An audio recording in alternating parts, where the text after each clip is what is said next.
What's up, guys? Sensible Prepper Live. We've got something really interesting to talk about today. And Sweden prepares for war. Now, this was in the headlines past couple of months, but we're going to kind of dive into it.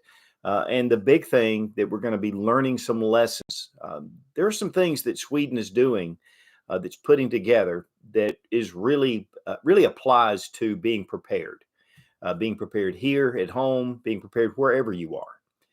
And it's just one of those things that's kind of enlightening when it comes to Europe, especially. They're taking a totally different approach. And so we're going to look at some different things that Sweden is doing and how you can apply it to yourself. You know, one of the things about what governments do and what defense forces do is that it does apply and can be used on a personal level. One thing that's happening right now is BRICS, the Chinese, Soviet Union, or Russia, and India, and Saudi Arabia. These different countries that have come together and kind of formed this alliance, is that they're backing their currency with gold, and they're buying gold in droves. And guys, a lot of times, you know, we talk about that here, and I'm a big proponent of having precious metals, but you know, it's one of those things to where if governments are doing it, why would we not do something like that if they see the need? Governments are arming themselves. Why don't we, on a personal level, arm ourselves? Governments are preparing for crisis and different things that go on. Why are we not preparing for the same thing? And obviously, you're here on this channel, and that's really what we talk about. Now, before we get started, Robbie Wheaton's not going to make it. He had some things to come up and got in touch with me.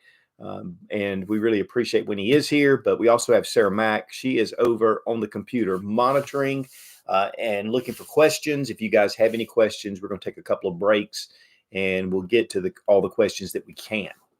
And we also appreciate Exotac. And I don't have my props with me, but Exotac makes some of the best fire starters on the market. Having a fire kit is very important. It gets you into that preparedness mindset. Fire is from the beginning. It keeps us warm. It gives us light. It cooks our food. It boils your water, but it also can keep predators at bay, and it just builds morale. Having the ability to start fire, to create fire, is essential, especially in a survival situation. So Exotac gives 20% off using Sootch 20. Link down below in the description, made right here in the USA. They're the best fire starters on the market, in my opinion. And I deal with a lot of different fire starters. Okay, we're going to talk about Sweden. We're going to talk a little bit about the backstory, not much. We're going to talk a little bit about it. For one thing, Sweden is a country of 10.6 million people, about the same population as North Carolina. It is in Scandinavia. It's in the northern part of Europe and gets really cold there. It's a very long country. It borders Finland on one side and Norway on the other. They've been neutral for over 200 years. And all during World War I, World War II, even during the Cold War, they just remained neutral. But they would build up their military forces or defense forces during that time. One of the things that one of their mottos is that you build a strong defense to protect your neutrality. And they were very careful to do that. One thing about Sweden as well is they have a very robust arms manufacturing, whether it's aircraft, tanks, missile guidance systems. They're very tech savvy, and they export a lot of military hardware that is excellent all across the world. But one of the things they also wanted to do is to have their own production in their country to be able to defend themselves if they needed to, and have the means to be able to produce military arms. They're on the border, again, of Finland, which is to their east, and Finland has an 800-mile border with Russia. During World War II, they had a lot of major battles against Russians. And so there's not been a lot of love lost between Finland and Russia. So recently we had one of the national defense ministers of Sweden came out and said, Sweden needs to prepare for war. It was an announcement to the nation. And then the Home Guard, which is their national security defense, came out and said, people, we need to prepare for war. And it stirred up a lot of controversy, not only in Sweden, but around the world. People were kind of like, what? Why does Sweden, who is bordered by two countries that are friendly, why do they need to prepare for war? Well, first off, in 2014, and we did a review on this, and it was the mobilization of Sweden, and they were building up their military forces. This came right after the Crimea was invaded and taken by Russia, which was part of Ukraine. And so they had just taken that area as their own. And so Sweden watched that, and they were kind of like, well, if they'll take the Baltic or they'll take these different areas, what else will they do? What are they willing to do? And so they began to mobilize their forces during World War I, World War II, during the Cold War. They had a pretty substantial military force for that size country. But then after the wall went down, they kind of just quit. I mean, they really didn't do much. They served in a lot of different countries as advisors and just people looking, observers trying to see what was going on. But they've really seen very little combat. In fact, it's been over 200 years since Sweden's been in a war. So when this happened, Sweden kind of took note and started doing some things. Well, in 2022, when the Ukraine was invaded, Sweden really took notice. One of the reasons why Russia invaded Ukraine is because Ukraine was threatening to join NATO. And a lot of the NATO allies were talking to Ukraine to have them to join. And that had something to do, I'm sure, with when Crimea was taken. So Russia's already said they do not want NATO countries on their border. It's almost like for us that China decides that they're going to take Mexico or be in alliance with Mexico, which is on our border, or Canada. And, it does stir up some things. And I definitely am against what Russia has done. And I think that it's a crime against humanity and against the Ukrainian people. But obviously trying to protect what they have and protect themselves against the threat of NATO. And so Putin and the Russian military has been very vocal that any country that goes to NATO or any country that is not aligned with them is, under threat. So this is what's brought out. And it's funny because really the whole point of them invading Ukraine was to deter other nations from joining NATO. But in 2022, Finland joined NATO. Following right after that, Sweden applied to join NATO as well. And so Russia has done a lot of things. And we're going to kind of look at that because it's pretty interesting. Some of the telltale signs that really cause the Swedish to kind of go, hey, we better prepare for war. And there are some reasons why they did it. It's not just the fact that Russia invaded Ukraine. And we'll look at it. Now, one of the things that was kind of cool was that they put out this book. And let me see, it was Peacetime Crisis. No, hold on. I'm sorry. It says, If Crisis or War Comes. And it's this booklet that they open up and they give it out to all civilians. Everybody has it.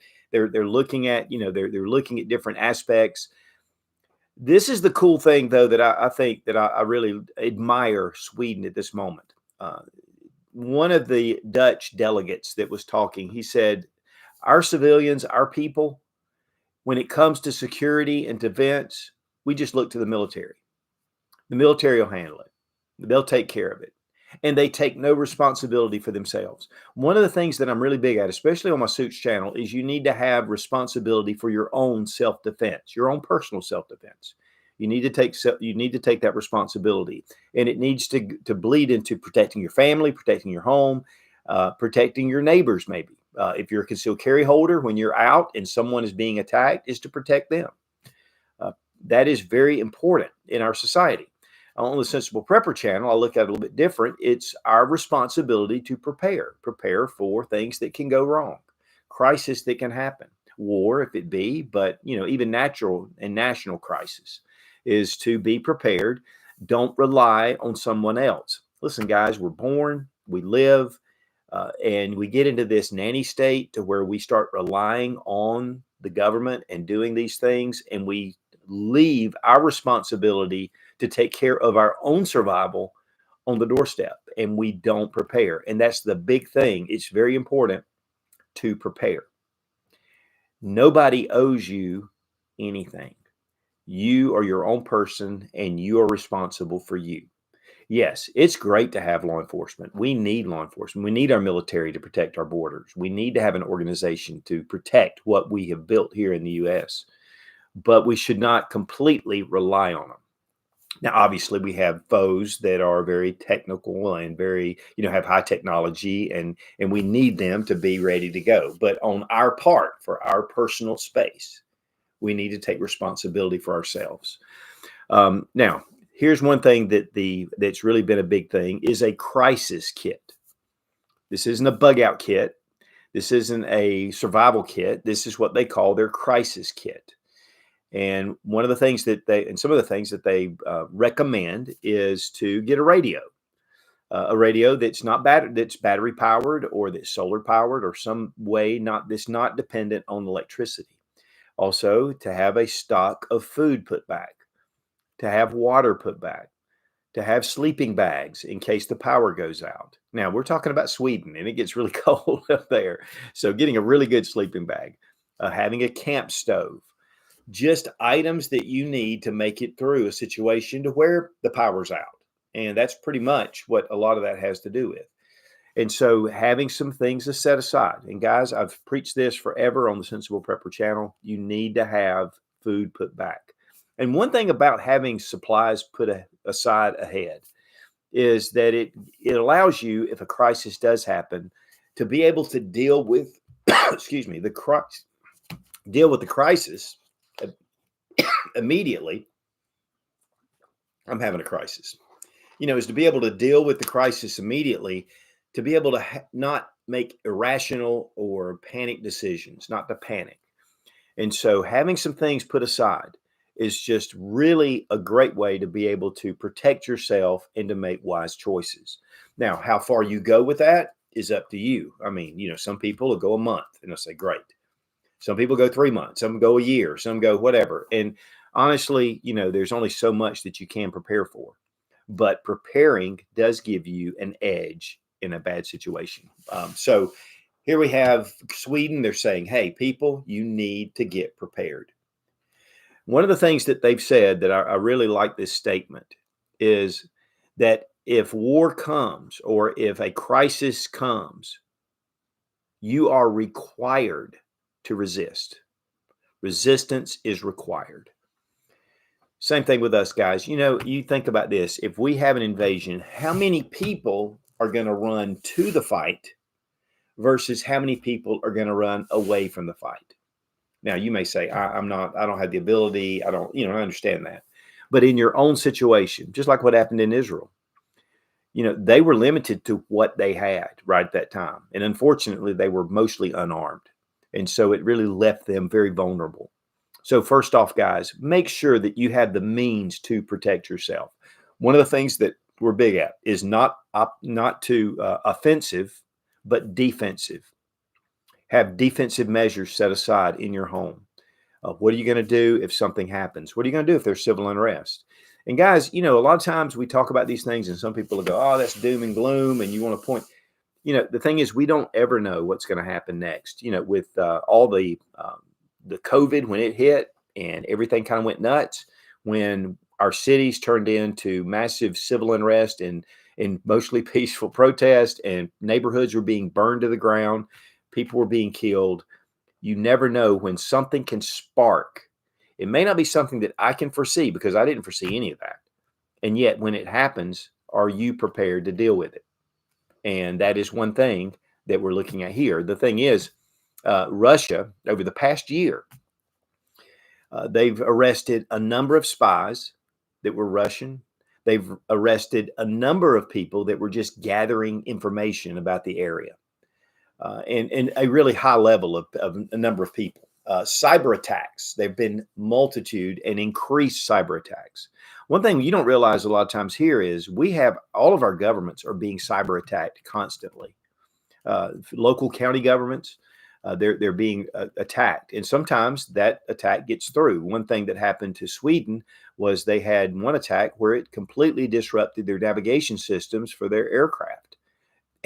and they had the satellite link that was disrupted, and they had no idea. And so, the thing is things can happen, and these cyber attacks can affect a lot of different things, whether it's infrastructure, whether it's the military, or whether it's your own personal bank account.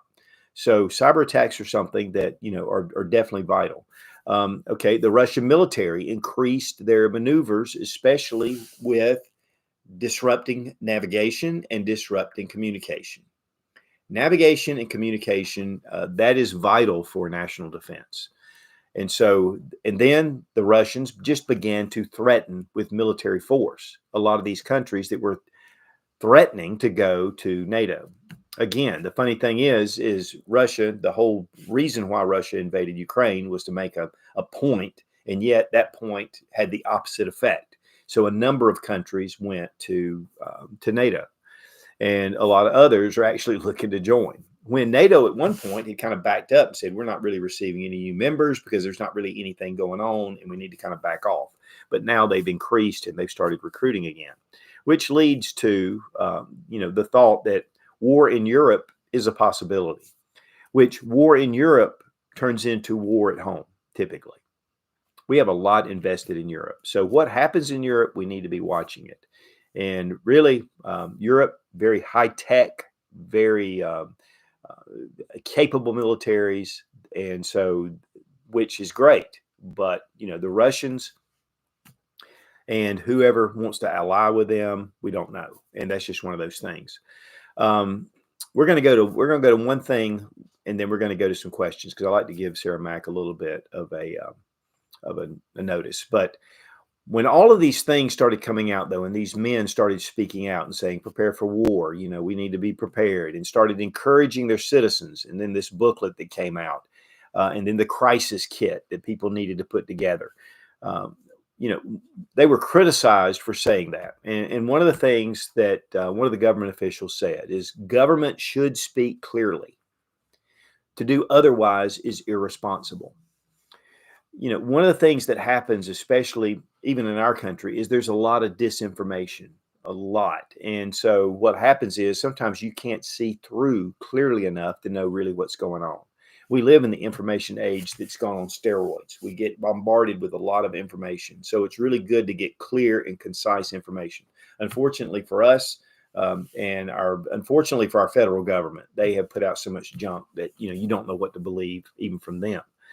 But that's one thing that Sweden, who is really wanting to protect their country and to do the best for Swedes, they are really relying on what the government is saying.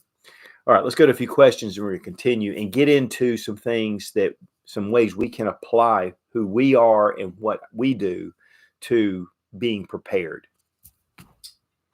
Sis Clark asked, how much USD and how much precious metals would you say is a good amount to have stored up for SHTF? Here's the thing. Cash money is important, I think, and we do stock up some cash money. We do put back money. One of the things about money, though, is that in a hyperinflation, it can become valueless quickly. But in an initial issue, and this is theory, this is all theory. We don't know what's going to happen. But having cash just gives you that segment. That's a tool in your toolbox. I wouldn't go crazy heavy with cash. One of the problems is you can have a house fire and it can be burned up. But having a good amount of cash is vital, especially if the power goes out, and especially initially. After a while, it could turn into what the Confederate dollar did, and it turned into worthless paper. So at first, cash is going to be very important. So have a stockpile of cash.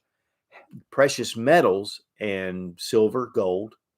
By the way, gold is as high as it's ever been in history at this point. It's over the 2000. It was $2,046 an ounce. The last time I just happened to look, but it's hanging around that over 2,000, and that's the most it's ever been. So precious metals are something that, and I love, one commentator said that it's God's currency. It's one of those things that's been around since the beginning of time. It is a mode of exchange. And while a lot of people say, well, my precious metals are leads, brass and all that, which, man, I'm all about that. I've got that. But having precious metals, it protects your wealth. Scottsdale Mint is one of the best sources. I've known those guys for years, and they are awesome. So if you're looking for somebody to deal with, it's very trustworthy. Scottsdale Mint's one of the best. But that is, to me, I would go a little heavier on precious metals, have a nice amount, and it's according to your budget, it's according to what you do. One thing that I do with precious metals is I figure out at the cost it is, and I figure out how long that I can pay all of my bills, and I work that out, and it helps me to grow my precious metals. And then, I can live however many months or whatever and pay all my bills. So that's just a rule of thumb if you're buying precious metals. Mark Beck asked, do you think something major will happen before the end of the year? Well, then listen, guys, this is one thing, whether you're left or right or center or wherever you are, the thing is, a lot of people are really concerned about Trump. They're concerned not only the legal problems that they're throwing at him, the political persecution through the legal system is what it is. Is they're trying to keep him out of office at all cost. Again, doesn't matter if you like him or not, doesn't matter if you're going to vote for him or not, but that's the fact. The other part is there's a lot of people that are concerned that they may even try to take him out. And if they do that, I'm very concerned about half the country that is supporting what he is, who he is, and what he's doing and his ideals. I'm very concerned about that. What could happen if something really were to happen to him? So that could really spark off who knows what. We talk about January 6th, and even though a lot of that was hocus, and 90% of it, except for government infiltrators. But if you want to see something crazy, that could really spark something. And of course, according to what happens in the election and what leads up to the election, being an election year is already a little volatile, but with the current state of affairs right now, I would be watching with a close eye, and I would probably up my preps a little bit. Nothing happens. We can move on. But protest and things that we saw before could erupt before, or even if Trump does get in office, it could really kind of go like it did the last time, except it could be a lot worse because they're a lot more organized. So I really think the potential for problems but toward the end of this year are fairly high.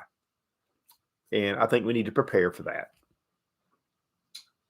Tibbets for Life says, question, any speculation on the draft, and will that leave all of the male migrants here in the country while our citizens, men and women, go off to war?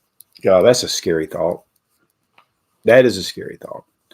Well, I've got two sons that are military age draftable. And to me, most of the things that have gone on over the past 20 years haven't, except for, maybe 9/11, have not been worth our loss of blood for those young men, even though those men that went are highly respected and they are just should be honored. But, who knows? I mean, with our military, they're bringing it on themselves. The volunteer army. I mean, we had one of the strongest armies ever in history after 20 years of fighting in Afghanistan and Iraq and everything. And we have a lot of incredible veterans that are here that have a lot of capability. But, a lot of those people had to leave because of COVID vaccines or whatever else, and just the demasculinity of our military, which is pathetic. But I think that we could possibly see a limited draft. It's one of the things they did in Sweden is they had no draft and their military went down to about nothing. And so they started a limited conscript and with volunteers, and they built their army up. But hopefully we can bring it back to where it is, where it should be, to really protect our nation and to protect our serious interests that are national security. But, who knows? Who knows what can happen? But yes, that is a good point. The one thing about it, and I said this the other week, over 10 million people have crossed the border since Biden has been in office. 10 million. That's the state of North Carolina. That's double the state of South Carolina. That many people. And we're already seeing the effects of violent crime. Guys, a lot of those people that are coming from those countries, especially in Central and South America, are being let out of prison to come here. Don't think that we're getting the good crop. I mean, there's a lot of good people, I'm sure, that are in there. Plus, there's a lot of foreign nationalists. There's 181 countries that are coming over the border. It's not just, South America or Central America. We're getting people from China. We're getting people from the Middle East. We've had known terrorists. We've had a number arrested. And those are the ones that were caught. So yes, it does concern me. Again, go back to your personal defense and make sure that you have that in order. Nick Cowart asked, howdy from Florida. Does 38 Special or 9mm have a wider selection of action and firearm types? I would say 9mm. 38 did. 38 was, was king for a long time with law enforcement. But once 9mm took over, it is the most popular defense caliber, period. And there's a ton of different choices. And of course, with firearms, there's a ton of different choices with that. So 9mm to me is and it's a NATO round. It's what we use in the U.S. military. It's what most of our police use. So 9mm to me is the best round all around. And I'm going to say this is probably going to butt hurt some people, but the Glock pistol, not because it's the best, not because it's the gun to get, it's the ultimate, but because it is easy to work on and you can change all the parts out yourself and it's like they just work. And so to me, the Glock pistol is your number one survival pistol. If you don't like it, stick it in the safe and pull out something else. But as far as the AK-47 of the handgun world, the Glock pistol is it. I'm not carrying a Glock right now. So, but I'm just saying Glock is the deal when it comes to durability, reliability. It's just and workability where you can change whatever you need to or fix whatever. Rob G says, question, would lead aprons or thyroid throat covers be effective in preventing or diminishing radiation exposure for children or at-risk adults? Yeah, it could, as long as it's not a lot of lead hanging on them for a long time. But yeah, I mean, a lot of doctors, medical professionals, when they're doing x-rays and doing different things, they use lead aprons. But, I'm not sure the age. I think I've looked at this. I think you can be fairly young to take potassium iodide, which you should have. Potassium iodide is something that in case of a nuclear attack, you can take it and it goes straight to your thyroid because radiation goes straight to your thyroid. So when you take this potassium iodide, it fills up your thyroid and it keeps radiation from absorbing into it. So have some potassium iodide. You can get them on Amazon. They're cheap and a lot of them are sealed. Yes. John G says, hi, SM and Don. Hospital type lead aprons like the one I use are meant to protect against X-rays, ionizing radiation like that in the nuclear fallout. The protons are traveling too fast. But would lead help though? Yeah. Well, yeah, John, thank you. I think that it would be a better option to have because you don't know how long either. I mean, one of the things about a nuclear explosion, a detonation in the atmosphere or an attack, they typically detonate them above the area first, is that by the time the radiation hits the ground, it loses 80% of its radiation. But there's still, that can kill you. So to me, having, there's a whole world about nuclear, and we've done some things on that even here on the Prepper channel. But really, to protect yourself from nuclear fallout, there's a few things that you can do to give yourself a lot better chance, unless you're right in the blast zone. But always remember, there was one man that was in Japan, and I don't remember if it was Hiroshima or Nagasaki, which was hit first, but he was a sales rep in, let's say, Nagasaki. And when the bomb went off, he was in the city, and he was knocked down into a ditch. And so they found him and they transported him for medical care to Hiroshima or vice versa. And he went there and then the bomb went off there. He lived to be in his 90s. So nuclear radiation is survivable if you take the right steps, mainly to get out from outside. But there's a lot of other things that'll protect you. But the bombs that we have now are much more potent. But anyway, the short of it. Let's go ahead. We're going to go ahead and talk a little bit more, and then we'll go to some questions. All right. Now, total defense, and this is what Sweden has done. Their total defense, that's their plan. And this incorporates all of society. Whether you're police, you're a nurse, you're a teacher, you're a plumber, whatever you do, you are part of the defense. And from 16 to 70, if you're 16 years old, then and honestly, if you're younger and you have the mindset, if my country's being invaded when I was 14, I would have been right there with them. And the Civil War proved that. A lot of kids fought in the Civil War that were very young, but up to 70. And if you're a good able body, then above 70. It shouldn't even be a requirement. If you have the will and you have the ability to stand and fight, you should oppose. So that is their motto, and it's male or female, doesn't matter. You're defending your home country, you're defending your territory. So for here, let's say that something happens. Now, an invasion, I don't really see a honest invasion going on here in the U.S. because there's a lot of deterrence from that called the Pacific and the Atlantic Ocean. But it is possible. Anything's possible.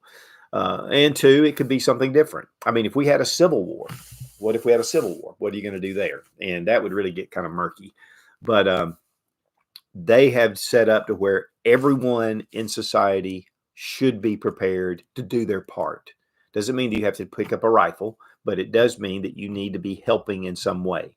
Maybe it's cooking food. Maybe it's helping people on the bout, helping people, doing for people, ready to help people.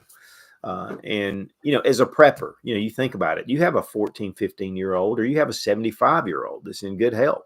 They should be part of your prepping survival, whatever you're doing. They should be part of it. They should be active, because who is not is just going to be a drain on the rest. And so here, it's a very just encompassing, taking responsibility for the defense of your nation, for yourself, on yourself.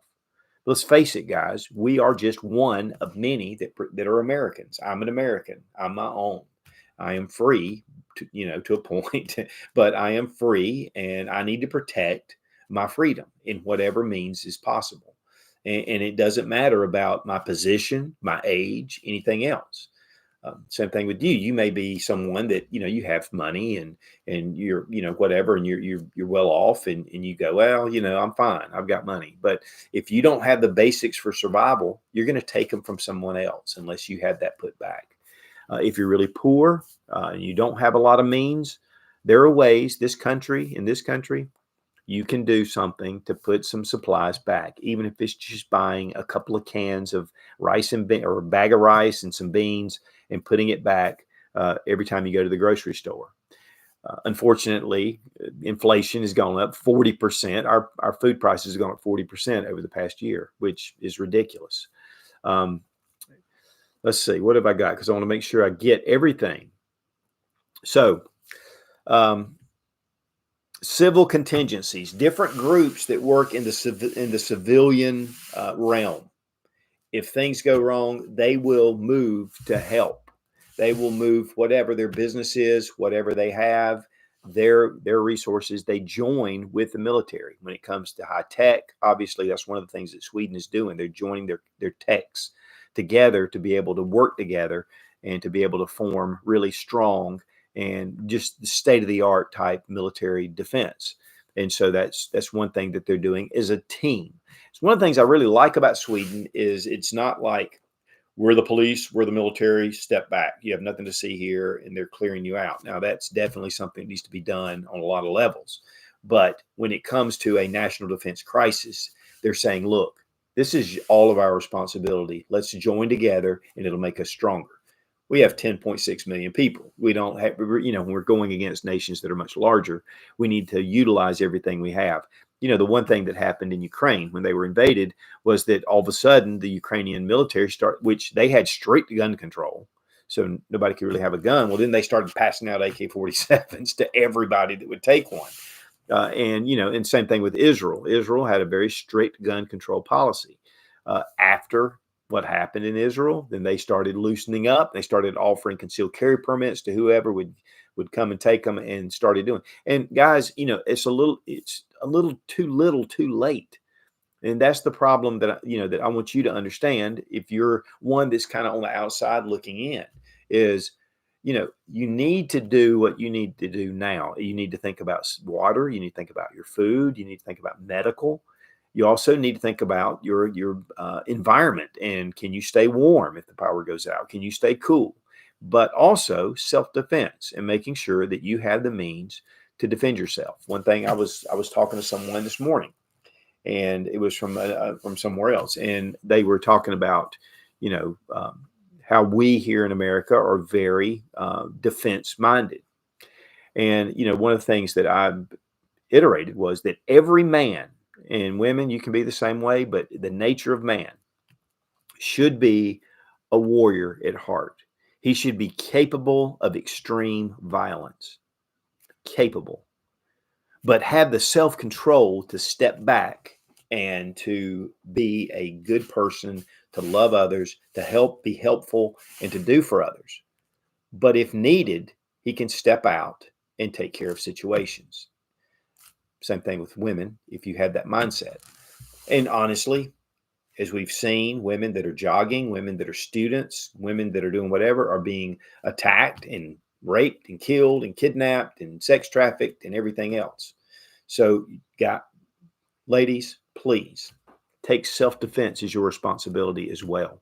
You guys are targets a lot of times, and it's very important that you do take that step, because not only are you going to help yourself get out of a situation, you may stop an attacker from going on to someone else. One thing that's kind of sad, I saw this the other day. It was a guy runs into this happened in Chicago. Guy runs into a jewelry store and just starts smashing cases and taking jewelry. Well, the owner was a licensed concealed carry permit holder, and he pointed the gun. I don't know if he actually shot him, but he pointed it at him, and the guy took off and left. Well, they captured the guy, took him into the police station. No charges were filed. He was immediately released. Guys, we can't. If there is no justice through our own government and legal systems, we're going to have to be able to protect ourselves. The whole responsibility falls on you. Okay, so we've got this civil guard, and this is one thing I really want to touch on because I think it's important. The civil guard, or the home guard is what they call it. It's their national security force. Similar to the National Guard, but you know, in a lot of ways. And a lot of them are former military. A lot of them are just guys that volunteer to help and to do. And originally, this home guard was to just help with, especially civil crisis or natural disasters, or you know, some kind of crisis that happened. And really, that's what the military pretty much did. They weren't really. They were more just defense, but really more of just helping people and doing things. But most of it fell on the home guard. With the home guard, they're there to assist, they're there to cook, they're there to do transport, you know, whatever needs to be done to support the military. But they also have rapid response teams.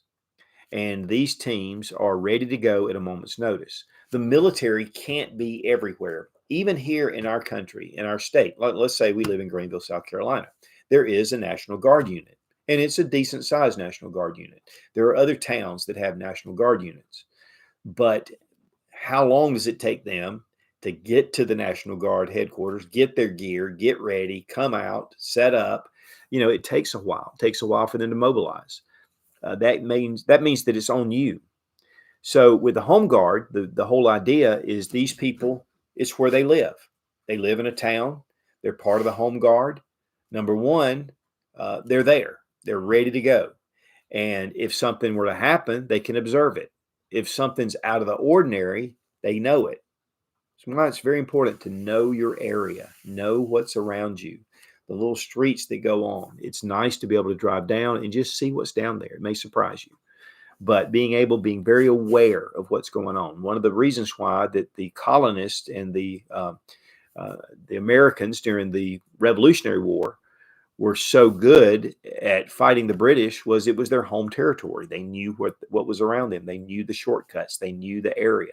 And so same thing with you guys. You need to know your area around you.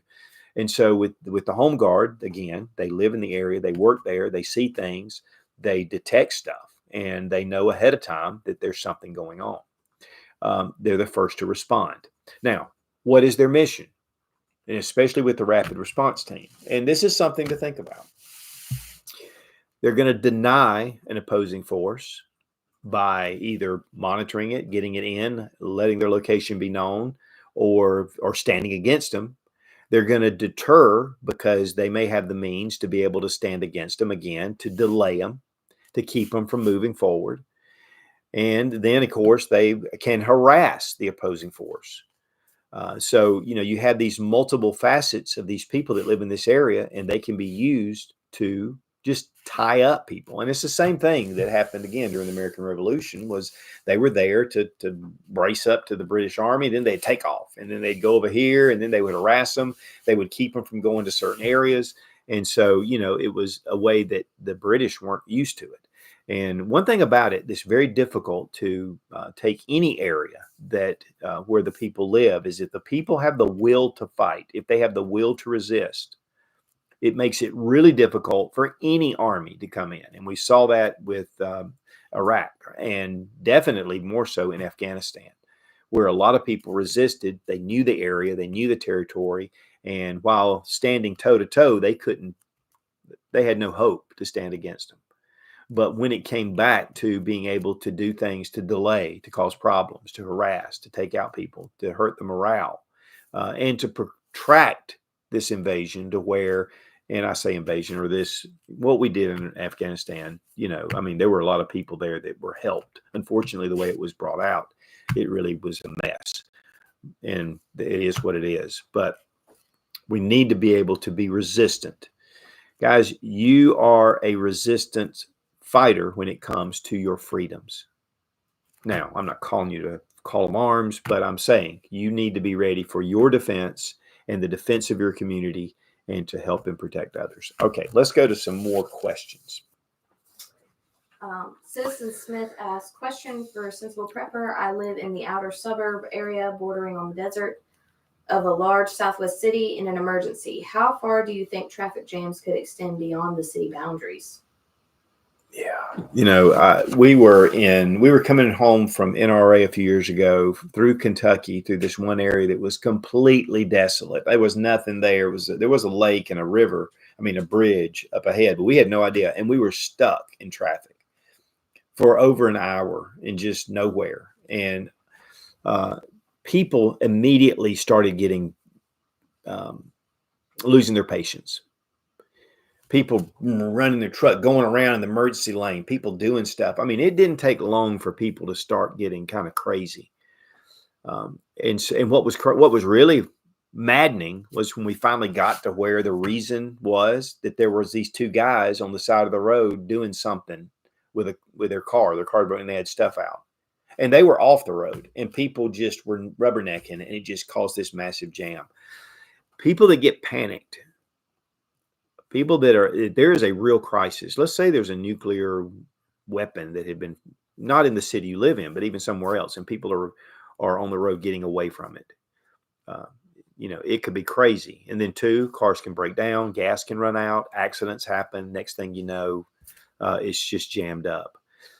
That's one thing that I am very concerned about a bug out location is if you're depending on a major freeway to get you there, have some alternate routes, because to me, we've had them here up and down 85, and it just gridlock for hours. And that's not anything major that's happened. Maybe an accident, which is major for them. But have you ever been in a hurricane when there's an evacuation? We've been in those before, and it's maddening, and it takes hours and hours to get through. That's just a natural disaster that people deal with all the time. When you have something that is really an SHTF grid down situation, who knows? And honestly, with all the immigrants that have come into the country, and I'm just going to make this point, who knows what they're going to do? Those are opportunities for them. So, and not all of them, but it can be, and we're seeing more of that. So, I would be the first out, is what I'm saying. And what I would do is have a location I was going to, that if anything ever happened, maybe my brother-in-law in the next city, I would be on the road first thing, especially if you live on the outside. Country Cooper 19 says, do you think we will have a civil war in this country? I don't know. I don't know. There are some things that, and a lot of speculation has been done. But and I think where it's going to affect most people are those areas that are more border areas that But Civil War is going to be a very messy thing, because one of the problems that we have now is that was different, even though there was brother against brother, even in our first Civil War. The mix of liberal ideology and the conservative right, is so mixed in so many places. I don't know. I mean, there's definitely a danger, and I think a spark, like an assassination on somebody that's really important to either side, that could spark something. I think, one thing is when people get to the point where they can no longer live with what's going on. And that's the one thing. A lot of times people go, y'all been talking about this for years. Listen, nobody's going to do anything until it just gets to the point where you can't stand it any longer. It's like, I'm done. I just can't stand it. I can't live this way. I'm not going to live this way. And, and then people get violent. And that's a terrible place to be. And it's like a lot of these guys that are, these different guys that are, especially in the conservative market, where they go and they'll sit at a college, and, Crowder does this really well. But, one of the things they say is if we lose communication, if we quit communicating, that's where violence starts, because then we just hate the other one. And so we're definitely divided. We're definitely divided. Whether it's going to come to that, and honestly, just like with Texas, I mean, 25 governors sided with Texas, and they started sending National Guard troops down. I think we're seeing some possibilities with that kind of stuff, that there is a possibility that people are going to go, you know what, we're not doing that, and they say we just want out. So we will see. Here's the thing. What does that mean? It means that you need to get your house in order, is the main thing. And again, having the supplies, having the things you need, because it will be a huge disruption in supplies, and you want to at least be ready. Travis Bickle asked, how about precious gemstones as far as like with gold? Now, here's the thing with gemstones, and here's the thing with anything that's different, that takes an expert. I'm a GIA diamond, whatever. We were in the jewelry business for years, and gemstones, and I can grade gemstones. I can grade diamonds. I wouldn't even attempt to now. It's been a long time since I've done it. But if someone knows what they're looking at, and you can take an emerald, and you can go from $10 to $10,000. So you'd have to have somebody and have it certified where they know what they're getting. Maybe you could do that. Maybe there's certain markets, but it would be more difficult. And I say that because I have gemstones and I really don't know what to do with them. And I'm sure I could, if I wanted to do it, I could, but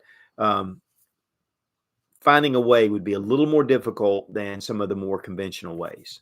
Like if you like really nice watches, people are in the market for those watches. One of the things that happens when you have inflation, when you have a downturn in the economy, is luxury items. If they're really nice things, they become very sought after.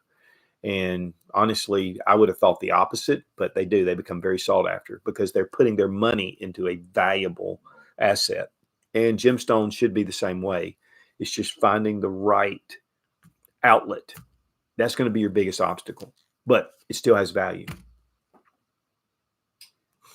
Dominique Brindle asks, question, would you recommend putting instant coffee, freeze-dried coffee in Mylar to extend and protect it? Oh, yes. I put back instant coffee for that very reason. I don't put it in Mylar, but I do seal it, and we keep it in climate-controlled temperatures, but that's a good idea. That's one way that's very easy. If you're like me, I'm addicted to coffee, and I may not have power, so it's much easier. And of course, I have a pot, that has the little where I can brew it off of a fire if I want to. But even that, I think the freeze-dried coffee is going to last a lot longer than your standard bag coffee, because it will go bad after a while. Briar Patch asks, question, how do you suggest best protecting against fire burning you out? Yeah, well, that's a tough one. Making sure that your house and, any kind of problems that you might have. One of the problems is in a grid down situation, you're using a lot of extension cords, and you may have it hooked up to a generator. You may even have it hooked up to your home, but you may have things you're needing to do. That is probably one thing that's a problem when it comes to fire. But if you're having some problems electrical, get them fixed. If you have some lights that are acting weird, get it fixed. Don't play around with it. One thing though, that as far as like someone coming to your home and maybe starting a fire, is having 3M protection on your windows. Is clear. You can't even tell it's there. But if somebody throws something like a Molotov cocktail, when they throw it, it'll just bounce back. Now they could throw it up on the roof maybe or whatever, but yeah, fire is going to be now. One thing I just bought actually is the is Hero. I can't remember I don't remember the first name of it, but it's something Hero, and it's a blanket that is fireproof. And let's say that in the kitchen you have a fire, and you take that and you just lay it over it, and it'll put the fire out. And it has a little hook. You can actually hook it up in your kitchen, and it's in a little pouch. Those are cool. Of course, fire extinguishers, those kind of things. That a ladder upstairs. If you have an upstairs room, a bedroom especially, having one of those roll-up ladders, and we have one in our house, and you can roll that down and people can escape. So I think fire prevention is going to be difficult if you don't really realize keeping your gasoline and your volatile fuels not stored away from your home. That's a big one. A lot of people have their lawnmower with gas in the thing, and they have it with a gas can sitting next to it, and they have it in their garage. That's a potential for fire. So just making sure that you get those things cleaned up, and that you have the means to put out a fire if one starts. Robin MBA says, according to medical experts, most drugs, including antibiotics, really don't expire. What about iodide tablets? Here's the thing that's the problem with most prescription drugs or antibiotics and things like that, is they do lose potency over time. Now that means that you could probably take more. One problem though, and I'm going to have to agree to differ here, is that some different medications do have a shelf life that once they pass it, they actually cause other kind of problems. My wife's an RN, labor and delivery nurse for 20 years, but an RN in a number of different things. And that was one of the things she does a lot. In fact, she's one of our medical experts in our prepper group. We have a number, which is awesome. But that was one of the things we discussed, is that different type prescription medications can actually have adverse effects once they age. So I would be careful with that. I would research what drugs you have. But one thing about antibiotics is, of course, a lot of animals use the same antibiotics we do. In fact, it's on the same production line. Problem with this is that certain antibiotics work certain ways against certain things. And you need to have some knowledge about what you're doing. You got to be careful, not just take things. But we have ivermectin. We have a number of things here, and we watch it, and we want to make sure that until we can't, we will try to cycle through those things. But yeah, they do lose some potency at the least. But overall, I'm not a medical expert, and so I don't want to really give credence one way or the other. Chuck Norris Gun Club asks, can you convert your Mr. Heater Buddy heater to run off of big propane tanks? Yes. In fact, I did that. I have a review, and I did the review, and I showed the adapter to the bigger propane tank. It takes longer for the propane, though, to go through the tube into your Mr. Heater Buddy. But once you get it through there, it just takes longer.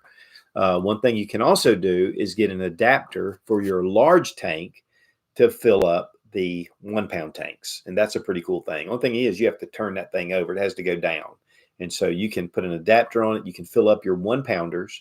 And that way it makes it really easy to use for your Heater Buddy, or it's more transportable. So yes, in fact, I think Sportsman's Guide, they had all the stuff. You want to get, though, the Mr. Heater Buddy extension hose for the 10 pounder to the 1 pounder, because it doesn't have oil in it, and you don't want that oil. A lot of the different tubes or hoses, they have a little bit of residue of oil, and with the Mr. Heater Buddy branded one, they don't. So I would recommend that. But I love the Mr. Heater Buddy. In fact, there was a time where I had not had a heater in here, and in my shop, the heater I had in here, it wasn't working. So I pulled out my Mr. Heater Buddy. It got really cold. And man, that thing will run you out. But make sure that you crack your window. You need to have a vent. And when I say crack it, just open it up about this much and let that those carbon monoxide fumes, which is safe to use at home. These heater buddies, it'll even say it right on the box. We tested it with carbon monoxide detectors. But being in here for a long time, I could start to feel the heaviness of it. And with the window cracked, it allowed for a lot of that to go out. Okay, I think we're at time. Do we have one more question? You want to go ahead? Go ahead. We got 5 minutes. Wildflower Mama 42 asks, "What is the best way to secure your home from invaders in a suburban bi-level apartment?" Well, first off, I think, especially if you're in an apartment, you need to get to know your neighbors. Now, that's difficult to do nowadays. People just don't care about meeting their neighbors. And two, sometimes you can get into situations when you get to know your neighbors. But one thing that happened in Argentina when they had their economic collapse and Buenos Aires went nuts is that the people in an area joined together. It was like a block. They'd get together and the block would start to protect each other and they'd help each other. I'll tell you my mindset. If I'm in an apartment and I and my family and there's a person next to me that is vulnerable or not, even if they're not, I'm going to want to join with them because we have a common interest to protect what we have. And so I think you're going to find that people are going to come out and be more helpful. If you watch a natural disaster, people help each other. And really a grid down situation, especially at first, for the first week or so, people are going to really want to help each other. And because they're not going to have anybody to help them. And you're going to have help. So I think you're going to find that you're going to have help. Number two, though, and it's according to where you live, if you can have a concealed carry permit or you can have a firearm in your home, I highly recommend that. That's a last defense, really, because you should have people that are going to want to come together. You live in a neighborhood. We live in the neighborhood and we have a very diverse type group that lives up our road. We live at the end, but we've met and befriended a lot of different people on here if we could. And so, it's important to get to know your neighbors a little bit, even if it's just a passing hi and start to kind of, and then when a crisis hits, everybody's hopefully going to want to come together. So I think that is going to be your best bet. Defending an apartment by yourself against marauders coming through your door is going to be like the Alamo. So, just put that in mind. So the more people that you have together, listen, prepping in general, and just like with this whole list, prepping, your best asset, your number one asset is people. Now, I know you've got your food put back and you're like, I only have so much, but your best asset is to have a number of people around you. It's going to help protect you. You can work together as a team. You got more people thinking, better ideas. You can have security longer. So I would look toward that. Working with other people. But first off, foremost is have some way of self-defense in your home, because that is where, until you can take that to your vehicle if you need to. And there's pepper spray and there's all that stuff, which is something, but there's nothing to substitute a good firearm. Okay. We're done. Guys, thanks for being here today and really appreciate all the great questions. You guys do a great job. Also in the comments, if you leave any comments, it's always great because people read the comments and it helps us as a community to be better prepared. Again, people are the biggest asset for you. So let's look together. We work together as a group. And yes, while we're miles away, we can take the knowledge that we have and help others. What Sweden is doing to me is just excellent. And it's a great way to do things. It's just to bring everything together, take responsibility for your freedom, your country, your way of life, and to defend it and be willing to defend it. And not just to rely on others. Military is great. And we have an incredible military, but with our help, it can be even greater if we support it and we support our law enforcement. And we support the medical and the first responders that we have and to do what we can. And I think overall, it'll help us to get through situations a lot easier. So again, really appreciate Sarah Mack for being over, asking the questions. And also we want to give a big thank you to Exotac. Again, fire starting is primeval. It's something you need to learn. And Exotac has the best fire starters on the market. You get 20% off using Sootch 20 with the link down below in the description. And we really appreciate those guys at Exotac. So be strong, be of good courage. God bless America. Long live the Republic.